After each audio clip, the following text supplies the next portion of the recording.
안녕하십니까.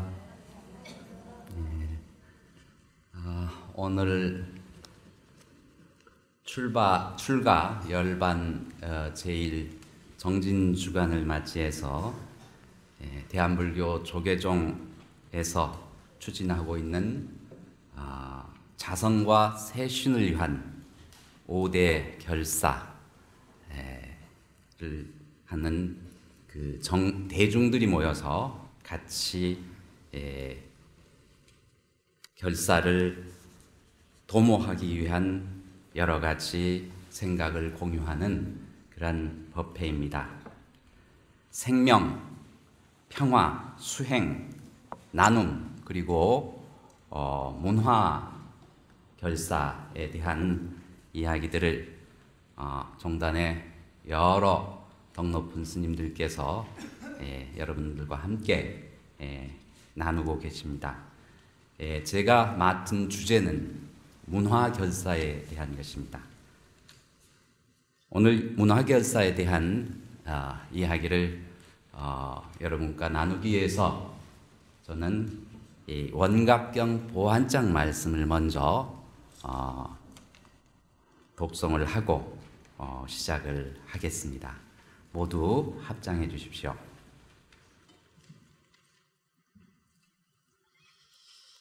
선남자여, 원각의 청정한 성품이 몸과 마음에 나타나되 중생들의 종류에 따라 반응하지만 어리석은 자들은 청정한 원각이 실제로 신심 자체 모습과 같다고 말하는 것이니라.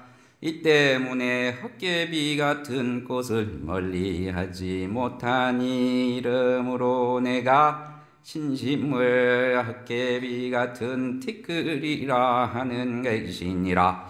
헛개비 같은 티끌을 떠난 자를 보살이라 하니 티끌이 다하고 경계가 사라져 티끌이 없으면 뭐라고 이름을 붙일 수가 없느니라. 선남자여, 이 보살과 말세 중생이 모든 것이 헛개비임을 증득하여 허상을 여였기 때문에 그때 곧 모나지 않는 원각 청정함을 얻느니라. 가없는 허공은 깨달음에서 나온 것이니라. 깨달음이 막힘없으니 드러난 마음도 청정하느니 마음이 청정하니 봄의 대상이 청정하고 봄의 대상이 청정하니 안근이 청정하느니라. 안근이 청정함으로 안식이 청정하고 식이 청정함으로 듣는 대상이 청정하다.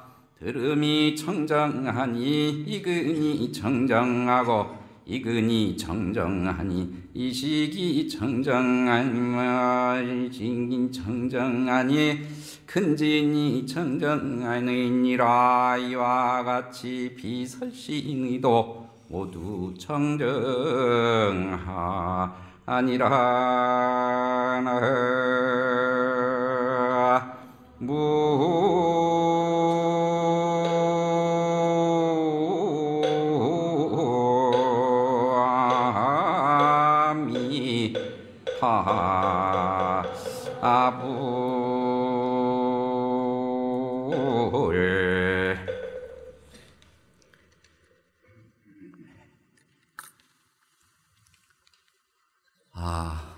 원각경 보환장에 나오는 말씀이었습니다.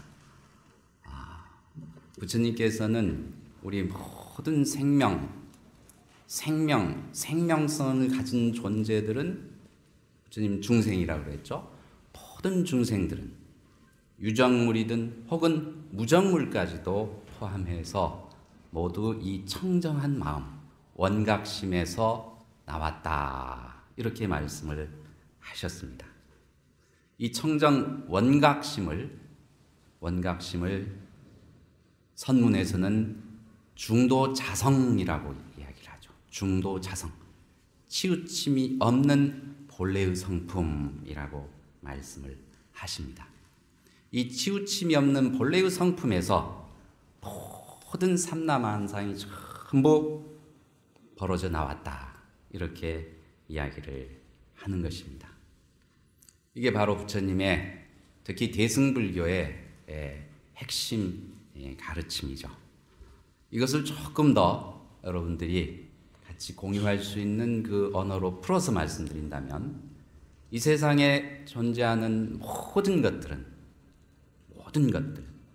생명이 있는 것이든 없는 것이든 이 존재계에 있는, 우주에 있는 모든 것들은 그 본래의 존재 목적을 가지고 있다고 하는 겁니다. 이 존재 목적, 이 존재 목적에 대한 확실한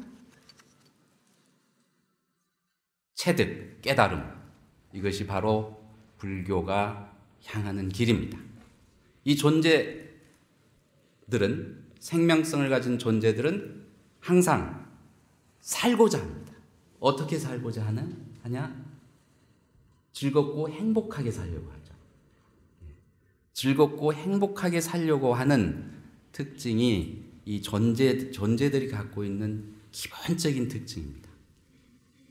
오늘 우리가 조교정에서 제시한 자성과 세신을 위한 5대 결사를 진행하고 있는 것도 궁극적으로 본다면 우리 본래 생명이 가지고 있는 그 생명성의 특징인 행복함, 위없는 행복함을 함께 하기 위한 것이라고 생각을 합니다. 원각경 보안장에서는 이것을 아주 구체적으로 말씀하고 계시고, 이 청정성을 어떻게 삶 속에서 구현해낼 것인가를 우리들에게 수행 방법으로 제시하고 있습니다. 우리의 삶의 방식을 우리는 쉽게, 조금 철학적인 용어가 되겠지만, 존재 방식과 그리고 표현 방식으로 나눌 수가 있어요.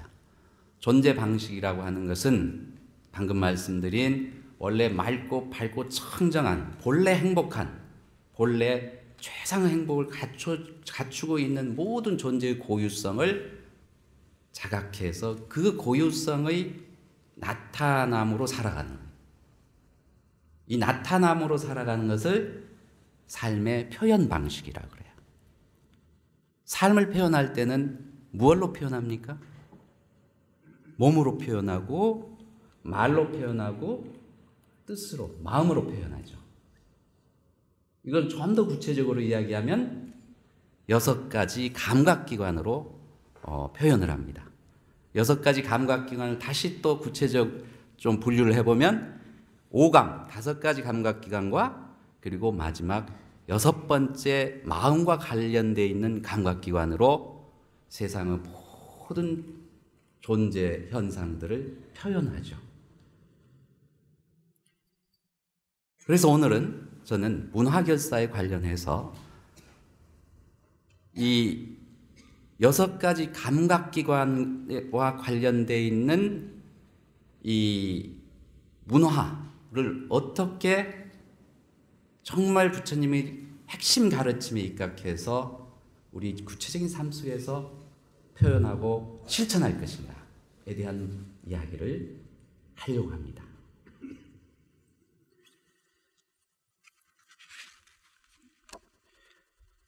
종교란 문화 현상이라고 이야기를 합니다. 종교는 하나의 문화 현상이다.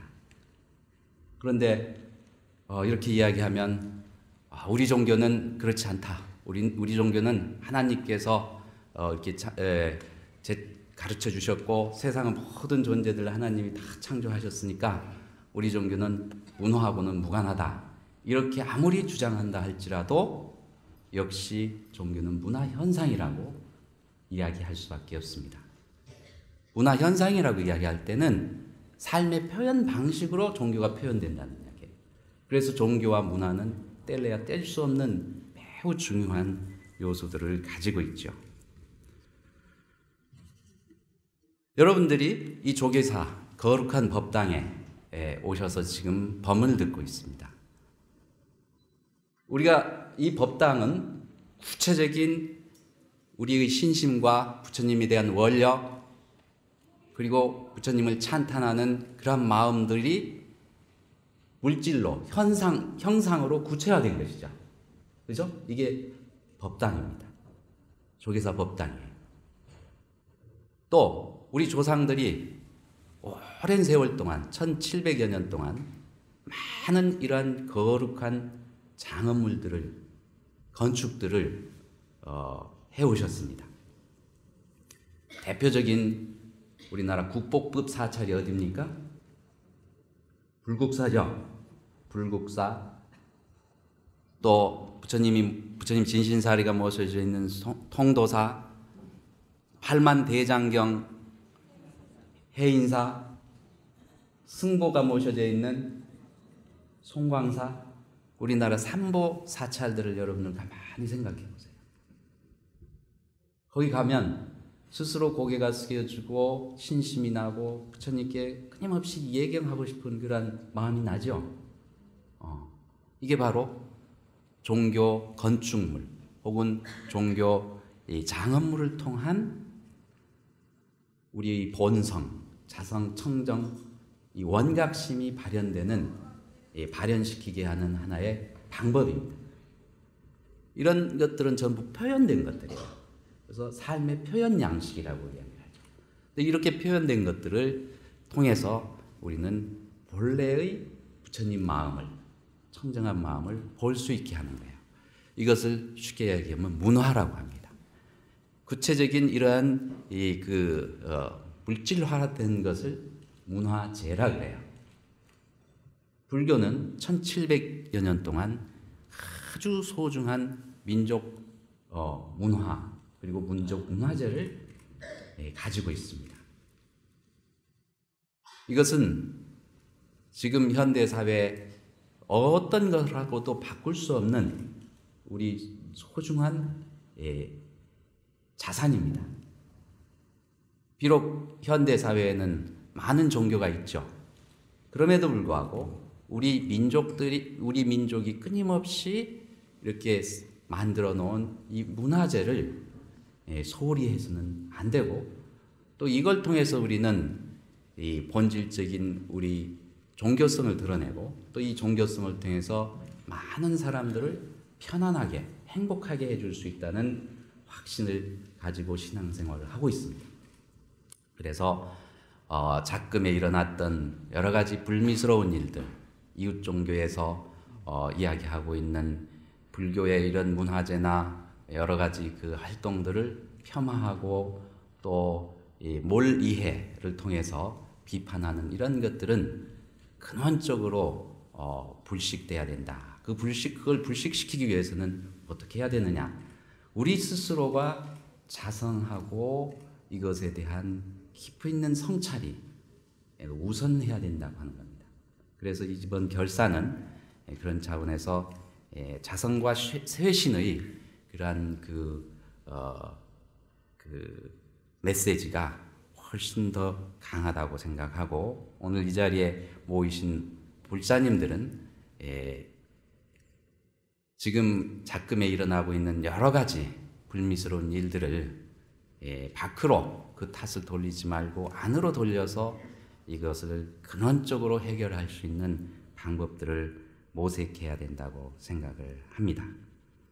소중한 문화유산을 잘 지켜가는 것 아주 중요합니다. 그런데 그것과 함께 더 중요한 것은 뭐냐? 이 시대에 맞는 새로운 문화들을 창조해가고 계승 발전시켜가는 것이라고 저는 생각을 합니다. 그걸 위해서 저는 아까 이야기한 이 6가지 감각기관이 청정해져야지만이 이 시대에 맞는 새로운 문화를 창조해 갈 수 있고, 또 이 시대의 사람들에게, 현대인들에게 불교가 현대 시민들에게 진정한 행복을 줄 수 있다라는 생각을 합니다. 눈으로 우리는 무엇을 봅니까? 눈으로 색깔을 보고 형상을 보죠. 지금 이거 다 보고 있습니다. 제 모습도 보고 부처님도 다 보고 있죠. 눈으로 보는 것. 귀로 소리를 듣죠. 제 이야기를 지금 여러분들이 마음을 다해서 듣고 있습니다. 코로 냄새를 맡죠. 혀로 맛을 봅니다. 몸으로 촉감을, 감촉을 느끼죠. 그리고 뜻으로, 마음으로 모든 것을 분별해서 압니다. 부처님께서는 이 6가지 감각기관을 육근이라고 했고, 감각의 대상을 육경이라고 했어요. 육근과 육경 사이에는 거기에 인식 현상들이 일어나죠. 그래서 세상이 이와 같이 많은 존재 현상으로 벌어지고 있는 겁니다. 우리가 눈을 통해서 보는 것을 우리 원각 청정 자성심으로부터 볼 수 있는 수행을 해야 된다. 그래서 세상을 맑고 아름답게 보아야 된다라고 저는 이야기를 하려고 합니다. 운화결사라고 하는 것은 이 육군 청정으로부터 시작된다라고 하는 이야기를 지금 하려고 하는데, 첫 번째는 눈에 관한 겁니다. 눈을 통해서 우리는 많은 것을 보는데, 볼 때 좋은 것을 보면은 마음이 맑아지고 몸이 정화됩니다. 그렇죠? 아름다운 것을 보면 몸과 마음이 기쁘고 행복해집니다. 그렇죠? 그렇습니다. 여러분들이 아주 노래를 잘하는 성악가의 그 음악을 들었을 때 마음이 편해지고 고요해집니다. 연부를 잘 하시는 이 범패하시는 스님의 청한 목소리를 들었을 때 금방 편안해집니다. 이 귀를 통해서 듣는 이것이 우리의 몸과 마음에 많은 영향을 준다고 하는 거죠. 코로 냄새를, 향기를 맡았을 때, 우리가 차 한 잔을 하면서 그 녹차의 향긋한 향을 맡았을 때 뇌가 맑게 정화되고 몸이 편안해집니다. 부처님께 올리는 향을, 아주 맑고 좋은 향을 올렸을 때 온 공간이 청정해집니다. 청정하고 향기로워지죠. 혀로 사찰에서 만든 좋은 음식을 먹었을 때 맑고 속이 편안하고 담백해집니다. 몸으로 부처님께서 가르쳐 주신 여러 가지 행법들, 절이랄지 좌선이랄지 이러한 것들을 제대로 했을 때 몸이 맑아지고 활기차집니다. 마음으로 항상 부처님의 거룩하신 가르침을 생각하고 그것을 어떻게 많은 사람들과 나눌 것인가, 이걸 생각했을 때 마음이 맑아지고 훈훈해지고 따뜻해집니다. 이게 바로 6가지 감각기관을 맑혀서 세상을 참으로 행복하게 하는 길이라고 저는 생각합니다. 이것이 이제 문화예요. 눈으로 봤을 때 참 조화롭고 아름답다, 맑다, 이런 생각이 딱 들었을 때 그걸 통해서 우리는 굉장히 큰 안정과 감명을 받죠. 구체적인 예를 한번 들어보겠습니다. 우리 현대인들은요, 이렇게 잘 장엄된 전통 문화, 전통적인 색깔, 전통적인 구조물, 산중이나 또 조계사 같이 유서 깊은 사찰에 오면 이러한 그 종교적 장엄물에, 건축물에 큰 감명을 받기도 하지만, 현대인들의 정서나 또 감성, 색감은 옛날하고 또 많이 달라져 있습니다. 구체적인 말씀을 드리려고 지금 이야기를 꺼내는 건데, 이 전통적인 색감이나 구조물이 잘못됐다는 게 아니라 이것이 갖고 있는 가치, 민족 문화적인, 전통 문화적인 가치가 충분히 있죠. 그런데 이것을 바탕으로 해서 좀 더 현대인들에 맞는 새로운 건축물, 새로운 장엄물, 이것이 이 시대에 꼭 만들어져야 된다고 저는 생각을 합니다. 제가 있는 선원 이야기를 해서 조금 죄송하지만 저는 평상시에 그런 생각을 했습니다. 현대 사회에서의 특히 도심 포교당이나 선원의 불사는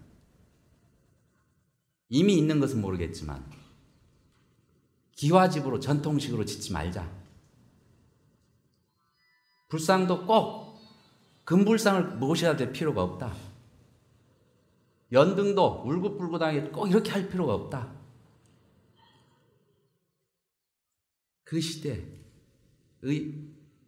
미적 감각, 그 시대의 색감, 그 시대 사람들의 정서, 이러한 것들이 반영된 건축물, 장엄물, 불상, 탱화가 창조적으로 만들어져야 된다.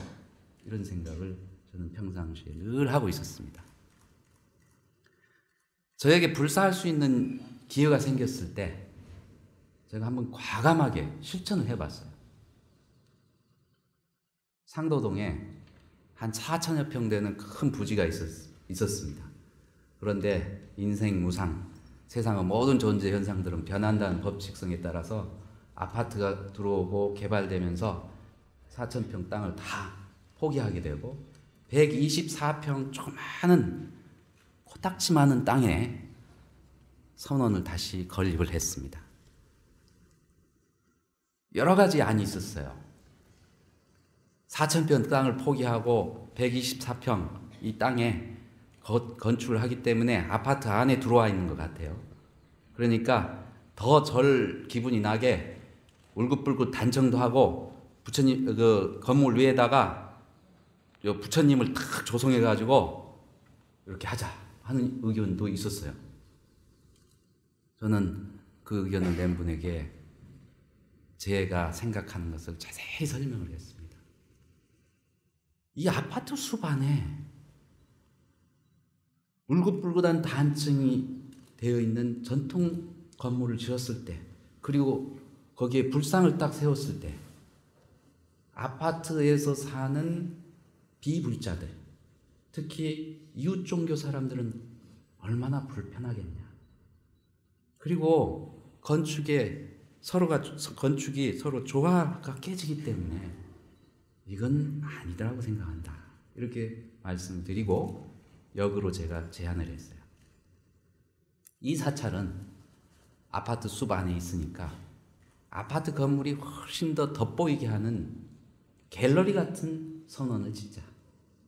그래서 갤러리 같은 사찰을 짓기 위한 설계를 1년 6개월 동안 했습니다. 설계만 1년 6개월을 했어요. 그 조그마한 땅에 작은 건물인데 설계를 통해서 여러 가지 안을 예술을 하시는 분들하고 같이 수십 번 만나서 토론을 해서 어떤 불상을 모실 것인가, 어떤 탱화를 모실 것인가, 법당은 지하에 넣을 것인가, 위층에 넣을 것인가, 이러한 고민들을 계속했습니다. 근데 터가 너무 작으니까 부처님을 당연히 위층에 모셔야 되는데 그 터의 구조로 봐서는 부처님을 위에 모시면 절터가 쓸모가 없어져요. 한 3, 40평밖에 안 나와요. 그럼 큰 아파트 단지에 40평 가지고 법회한다는 것은 이건 말이 안 되거든요. 그래서 제가 다시 제안을 했죠. 법당은 지하로 넣자. 94평이 나와요. 지하를 넣으면. 그런데 저희 절에 오래 다니셨던 노보살님들께서 어떻게 부처님 위를 받고 다니느냐. 그건 말도 안 된다. 그건 말 안 되죠? 예, 이러시더라고요. 반대를 법회할 때마다 반대를 하시는 거예요. 노사님들께서, 어르신께서 와서 제 손을 꽉 잡으면서 스님 그렇게 하면 안 됩니다. 큰일 납니다. 그래서 제가 노사님 한 분 한 분을 뵙고 설명을 드렸어요. 설계도를 보여드리면서. 이 부처님을 안 받고 다닐 수 있도록 설계를 잘 했습니다. 그리고 법당을 지하로 넣지 않으면 이 절은 쓸모가 없어집니다. 해가지고 겨우 설득을 해서 이제 공사를 진행을 했죠. 상냥식 때 법당 지하 천구가 높게 나오고 아주 장엄한 공간이 이렇게 드러나니까 반대하셨던 노보살님들께서 오셔가지고 눈물을 뚝뚝 흘리면서 제 손을 잡고 스님 죄송해요. 이렇게 거룩한 공간이 나올 줄 몰랐어요. 지금 상도선언 그 법회를 창립해서 봉헌법회를 가진 지 이번이 2주년입니다. 그런데요, 지금 그 사찰을 보기 위해서, 그 선언을 보기 위해서 전국에서 계속 사람들이 옵니다. 그리고 그 사찰에 오시는 분들은 꽤 큰 자부심을 가지고 계시더라고요. 어떤 자부심이냐? 이 선언은 문화가 있는 사찰이다. 제가 이야기한 게 아니고 여러분들이 오셔서 스님 이게 갤러리예요? 사찰이에요? 불상이요. 금불상이 아닙니다. 이런 회색빛 두랄루민이라고 하는 비행기 몸체 만드는 특수금속이에요. 전혀 다른 그 색을 가미하지 않고도 아주 자연스러운 색감과 자연스러운 표정. 뒤에다 후불탱화를 안 모셨습니다. 원부를 아름답게 채색을 해가지고 쫙 이렇게 하나의 패턴으로, 무늬로 만들어서 해놓으니까 멀리서 보면 아주 아름다운 그 무늬처럼 보이고 가까이서 보면 소중한 원불. 부처님 뒤에는 화관을 따로 안 하고 비천상을 화관처럼 해서 장엄을 해놨어요. 멀리서 보면 화관이고 가까이서 보면 부처님께 공양을 올리는 비천상이에요. 등도 울긋불긋하지 않게 전통 한지로 아주 이 현대인들이 좋아하는 파스텔 계통의 물감을 들여서 네모 반듯하게 해놨습니다. 그 공간에 너무 잘 만든다 그래요. 네. 벽은 아주 단순화해서 그 안에 지하기 때문에 이 대나무 숯을 다 넣어가지고 들어가면 강제 한기를 안 해도 아주 쾌적합니다. 참선하기가 너무 좋아요. 기도하기가 너무 좋아요. 죄송합니다. 제 절 지금 선전하는 거 같아서 막 그냥 굉장히 제 마음이 불편한데요. 지금 현대 불사를 어떻게 해야 되는지에 대한 그 말씀 드리려고 하는 거예요. 여러분들 아파트 지금 가시면요, 인테리어 최고급 인테리어입니다. 절에 오면 그 문화 수준이 너무 확 떨어지는 거예요. 이런 전통 사찰은 전혀 거기하고 비교해서는 안 되고요. 전통 사찰이 아닌 현대에 지어진 사찰들의 그 문화, 그 인테리어 문화랄지 장엄 문화, 건축의 어떤 아름다움, 이런 게 전혀 없는 거예요.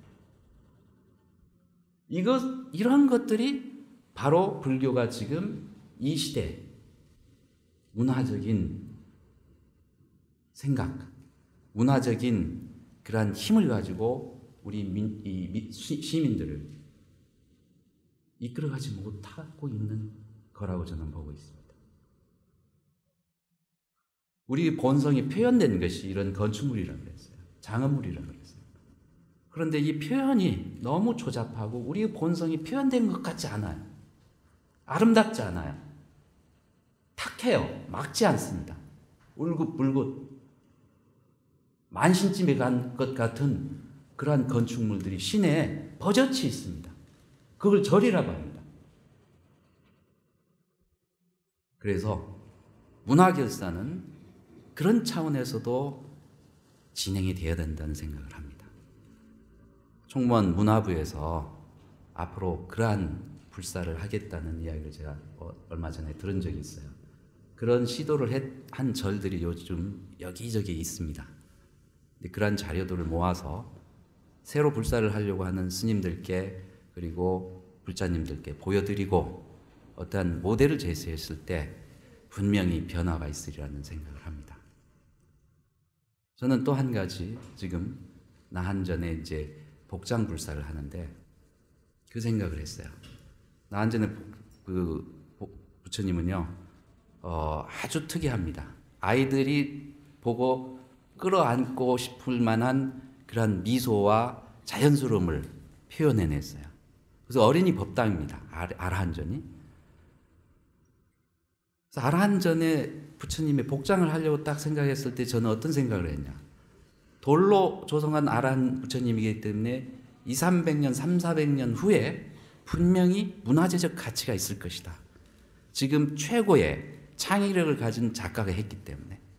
그렇다면 그 복장물을 넣을 때도 최고의 창의적인 그러한 실력을 갖추고 있는 작가를 선정해서 복장물을 조성을 해야 되겠다. 그래서 작은 원부를 우리나라 이 무형문화재, 경기 무형문화재 금사장한테 맡겼어요, 지금. 그분이 너무 환희심을 내는 거예요.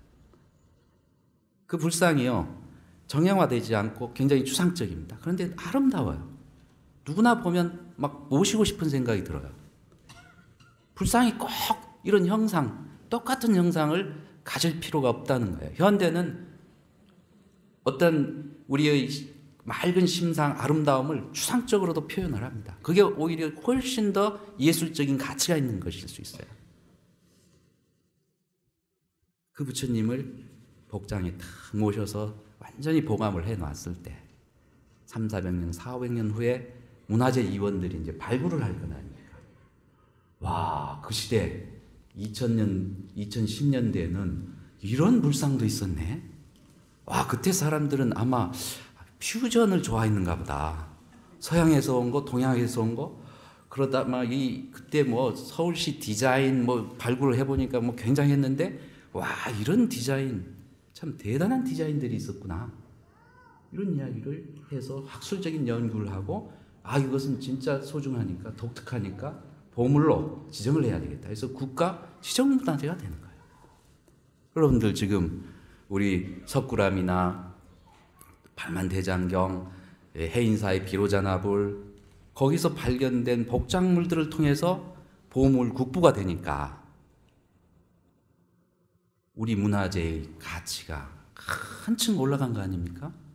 그리고 사찰은 그 덕분에 관람료 사찰이라 해가지고 관람료를 받습니다. 국가 지정문화재가 있으니까.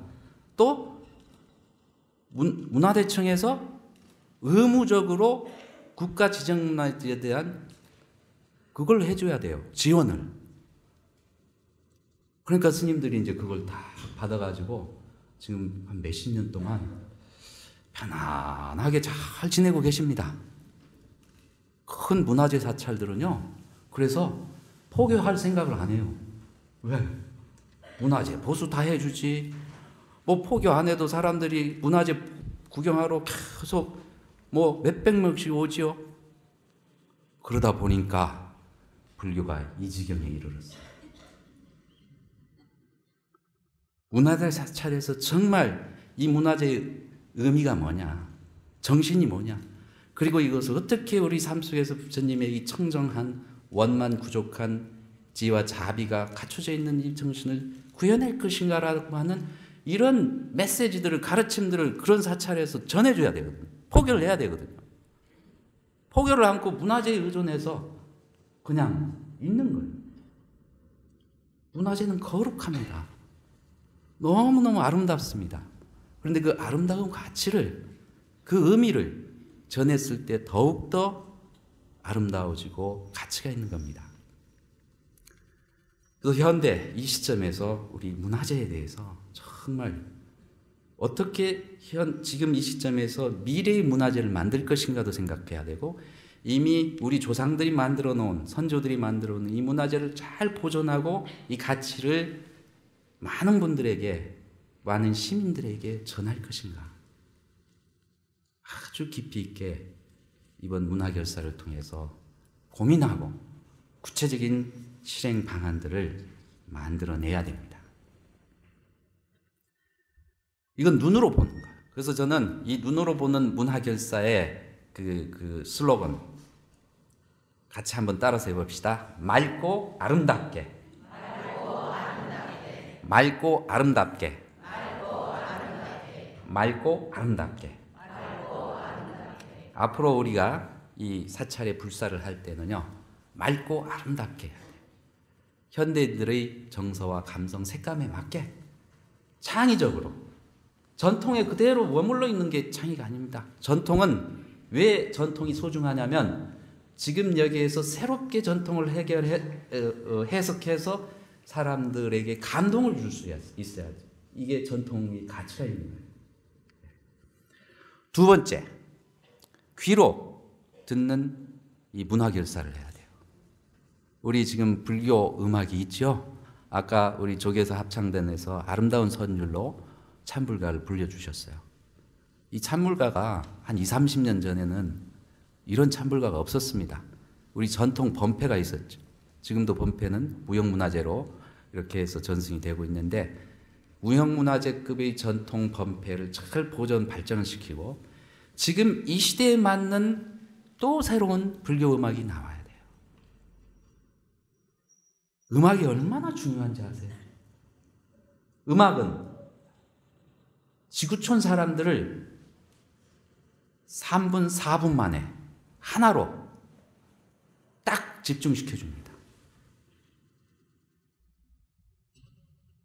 마이클 잭슨이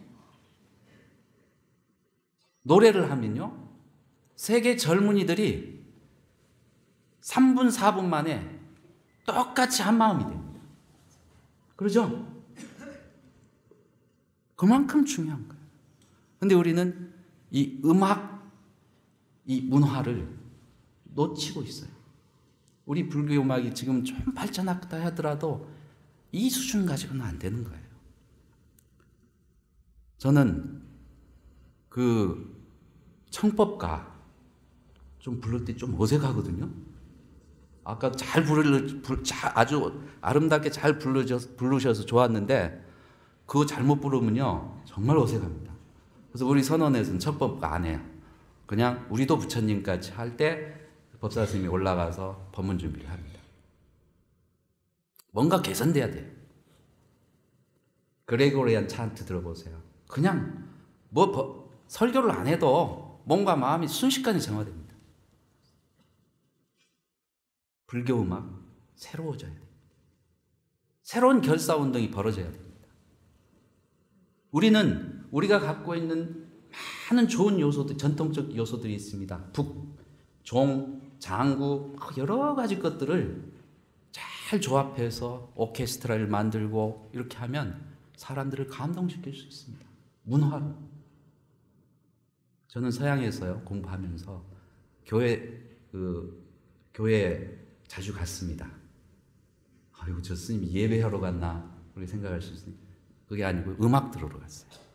독일에 가보면요 큰 300년, 400년, 1000년 된 교회들이 신자들은 별로 없으니까 토요일, 일요일 날 아주 고급스러운 차원 높은 음악회를 합니다. 교회가 미어 터져요. 기독교 가르침이 없어지도요. 기독교 음악은 남아요. 근데 불교는 이 듣는 문화, 이걸 너무 소홀히 하고 있어요. 그래서 종단 차원에서 여기 문화부장 선생님도 이제 계시는데 이 듣는 문화에 대한 그 깊이 있는 연구와 새로운 그 현대적 시도를 꼭 해야 된다는 생각을 합니다.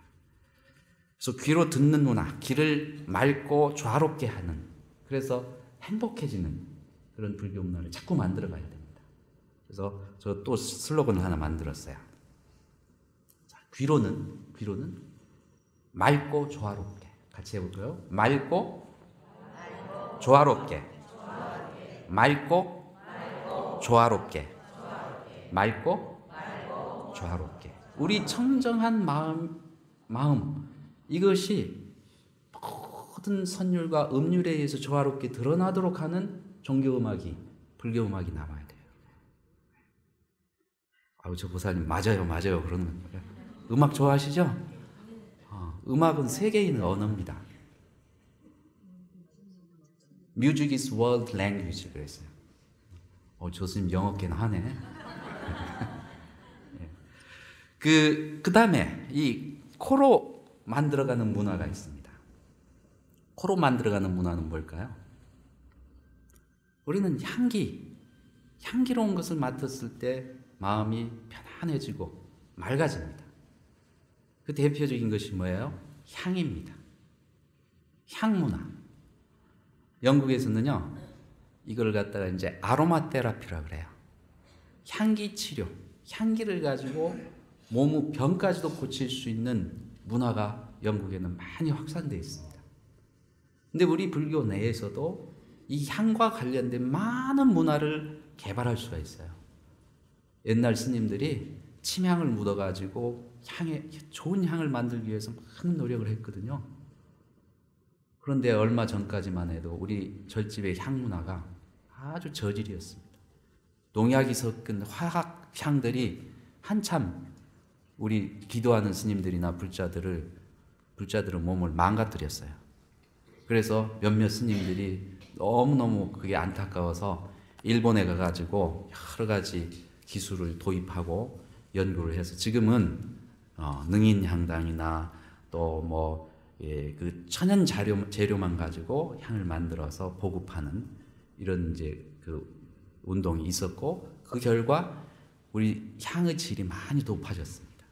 그래서 저도 이제 절에서 늘 향을 쓰니까 여러 향들을 이제 피워보고, 지금 저는 어떤 명상을 직접 하시는 분이 원주 쪽에서 자기들이 명상을 하면서 이 향이 매우 중요하다는 걸 아니까 직접 만들어 가지고 그걸 사람들에게 보급하는 그 향을 가져다 쓰거든요. 이 향 문화가 아주 중요합니다.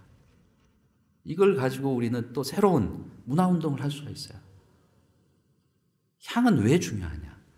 코로 냄새를 맡으면요, 이 뇌, 그 비각 그 중추 그리고 신경은요, 우리 무의식을 그리고 깊은 의식을 조절하는 간내 여러 가지 그 호르몬 계통이 가까이 있는 그들을 직접적으로 자극합니다. 그래서 우리가 차를 마실 때 향부터 맡으라 그러잖아요. 그 향을 맡으면 바로 그게 자극이 돼서 아주 몸과 마음이 편안해지는 겁니다. 본래 우리가 갖고 있었던 이런 문화들을 이제 적극적으로 개발해서 시민들이 정말 행복한 삶을 살 수 있도록 선도해 나가야 된다, 이렇게 말씀드릴 수 있습니다. 그래서 이 코와 관련된 문화 결사, 맑고 향기롭게 해야 돼요. 그 맑고 향기롭게 본부가 있죠. 맑고 향기롭게, 맑고 향기롭게, 맑고 향기롭게. 네. 자, 그 다음에 이제 혀. 오늘 뭐 별거 다 나오죠. 우리는 혀로 무엇을 봅니까? 맛을 보죠. 맛을 봅니다. 요즘 웰빙 시대이죠. 먹거리가 굉장히 중요한 시대이죠. 그래서 많은 사람들이 사찰 음식에 관심을 갖고 있습니다. 이미 문화부에서 사찰 음식에 관한 많은 연구를 하고 캠페인을 벌여서 지금 이 결사는 계속 진행이 되고 있으리라고 생각을 합니다.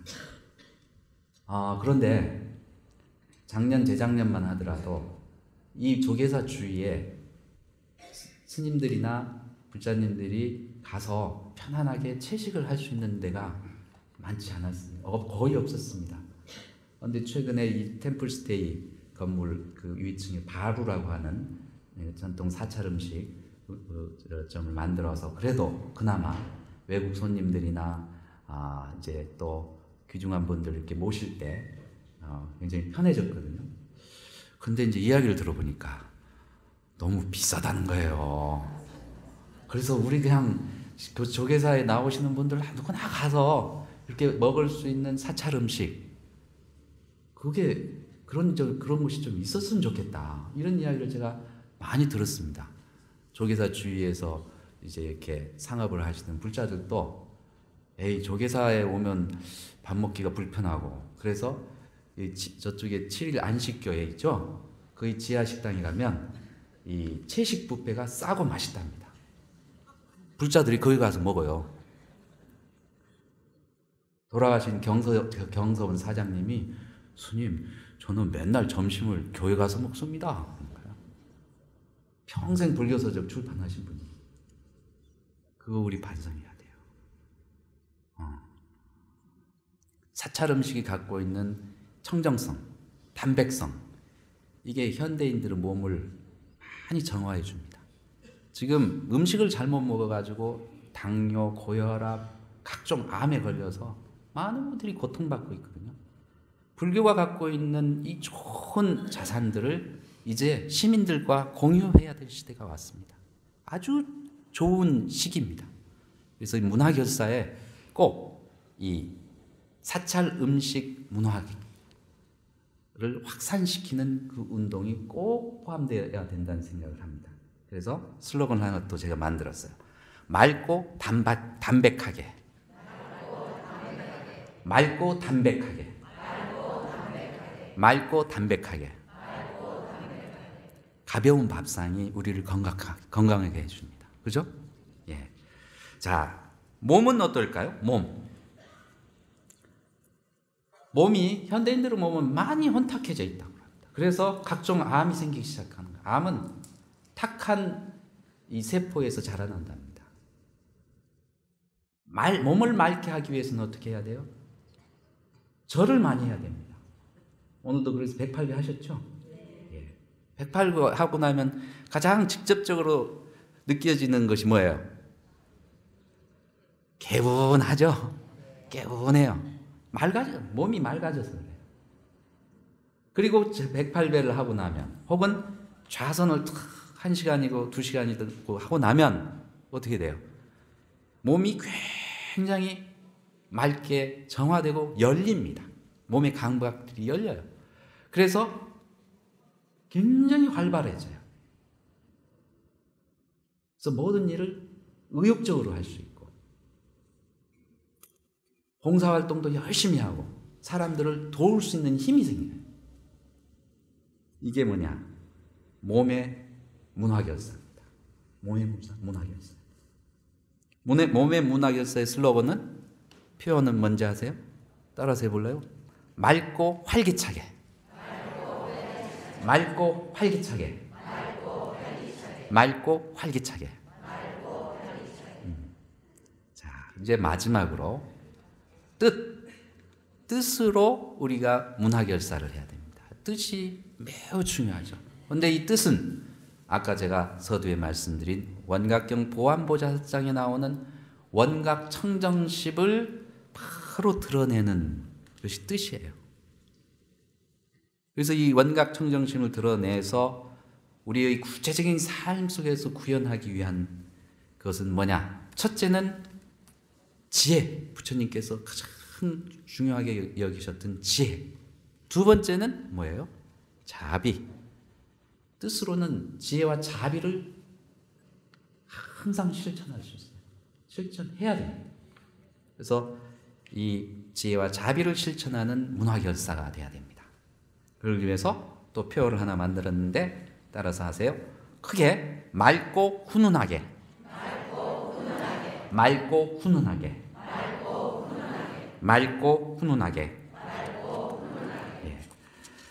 자, 이 6번째 이것을 갖다가 이제 중심으로 해서 다시 한 가지를 더 말씀을 드리려고 합니다. 이 문화결사의 6가지 슬로건을 여러분들이 마음속에 늘 새기고 또 이것을 실천할 수 있도록 이제 우리 종단에서 하나하나 구체적인 실천 방안들을 마련해 주시라고 생각을 합니다.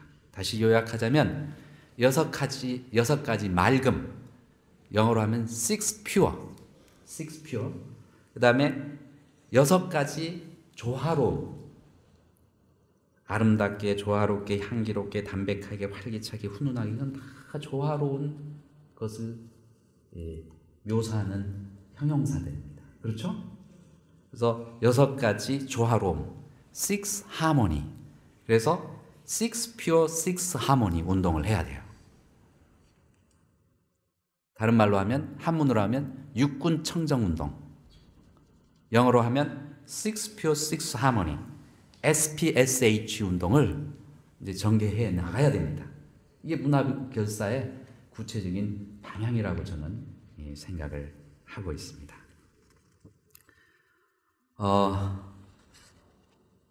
최근에 며칠 전이죠. 일본에서 대지진이 일어나서 많은 일본인들이 유명을 달리하고 또 집을 잃고 비탄에 빠져 있습니다. 이분들을 위해서 정말 우리가 문화적으로 같은 공감대를 만들어 가야 됩니다. 이게 바로 6번째, 뜻을 맑고 훈훈하게 하는 문화운동이에요. 자비를 확산시키는 문화운동입니다.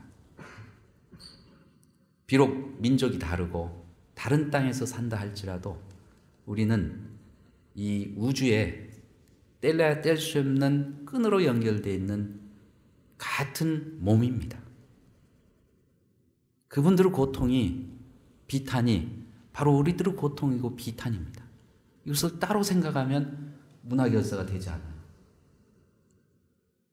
어떤 이웃 종교 지도자가 정말 입에 담아서는 안 될 그런 이야기를 해서 마음이 아픈데 더 마음이 아픈, 상처난데 더 크게 칼질을 하는 그런 그 망발을 여러분들 들으셨을 겁니다. 우리 불자들은 정말 이 일본에서 일어난 이 자연재해, 그것으로 인해서 아파하는 분들에게 부처님의 큰 자비를 보내야 할 때라고 생각이 됩니다. 저는 아까 들어오기 전에 일본 분들이 그 많은 자연재해 속에서 그나마 부처님을 열심히 신봉하고 실천한 그 덕에 그나마 마음 관리를 참 잘하고 있구나. 그리고 항상 자기가 먼저가 아닌 우리 모두가 함께 공존해야 된다고 하는 생각을 가지고 있구나 하는 그런 생각이 들었습니다. 인터넷에 보니까 강이규님의 블로그에 대지진이 일어났는데 일본인들이 갖는 그 태도에 대해서 5가지를 이렇게 이야기를 해놨더라고요. 저도 이 글을 읽고 공감하는 바가 있어서 여러분들과 한번 나누려고 합니다. 먼저 일본인들이 대피소에서 대피를 하는데 서로 살려고 막 남을 밀주고 그러하지 않고 서로에게 길을 양보하고 서로를 보살펴주고 있다는 게 아주 선명하게 드러났답니다. 호텔에 사람들이 이제 막 굶어서 어디서 우동을 한 10개를 가져다가 나눠주는데 50명이 줄을 섰는데 우동이 10개밖에 없으니까 서로 안 받고 뒤로 전달 양보 한다는 거예요. 그 다음에 TV를 통해서 많은 지금 영상들이 뜨고 있는데 원망하고 항의하는 모습이 하나도 보이지 않는다. 그래서 일본 사람들은 어떤 어려운 상황에서도 남의 탓을 하지 않는다. 그리고 이렇게 어마어마한 재앙이 지금 몰아닥치고 있는데도 침착하고 냉정하다는 거예요. 일본 전역에 지금 약탈하는 건수가 하나도 보고가 되지 않았답니다. 그 다음에 이런 재앙이 있을수록 정치인들이 일치단합해서 정쟁을 다 쉬고 작업복을 입고 복구 현장에 나가 있다는 거예요. 5번째는 내가 울면 더 큰 피해자에게 폐를 끼칠까 봐서 울음을 꾹 참고 있다는 거예요. 여러분들 TV 보면 그러잖아요. 우리하고는 그게 많이 다른 점이죠. 우리는 뭐 지금 이런 일 당했다면 막 울고짖고 막 난리가 났을 텐데, 이게 이제 정신 건강에는 또 뭐 다른 효과가 있습니다. 우리 같이 막 울고 하면요, 이거 다 이제 표출이 돼서 그 건강에는 괜찮아요. 근데 일본인들은 이제 꽉 안으로 쪄 눌리기 때문에. 근데 이게 쪄 눌렸을 때 이것을 안에서 다 소화를 시켜서 무화시키면 이제 이건 수행을 잘한 사람은 그렇게 다 합니다. 이제 불교 영향으로 그런 수행을 잘한 사람이 많이 있기를 저는 바라고요.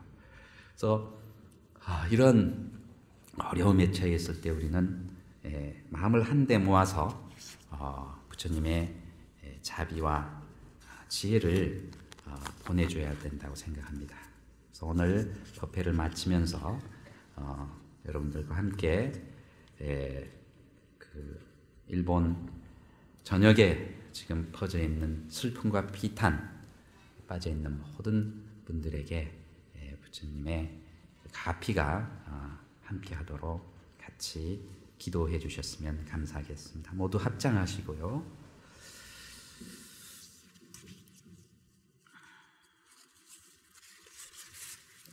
아미타불 제하방 착득심두 절망망 염도영국 무렴처 육문상방 자극 흥강나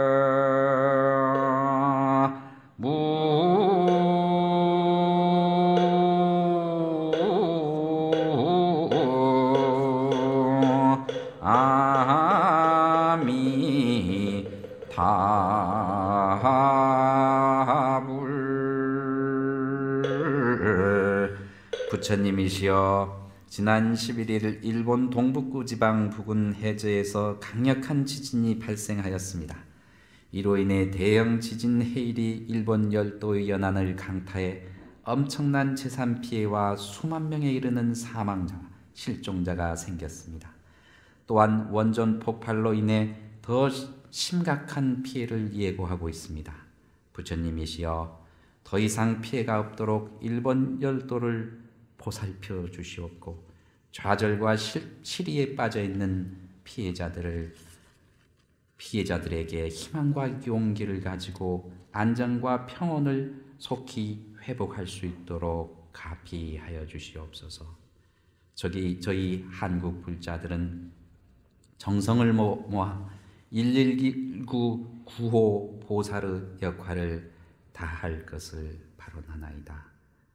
또한 아미타 부처님이시여, 지진 해일로 인해 유명을 달리한 모든 영가들을 극락세계로 인도하여 넋을 달래고 무량한 자색 광명으로 청정한 성품을 회복해 하여 주시옵소서. 나무 마하반야바라미. 성불하십시오.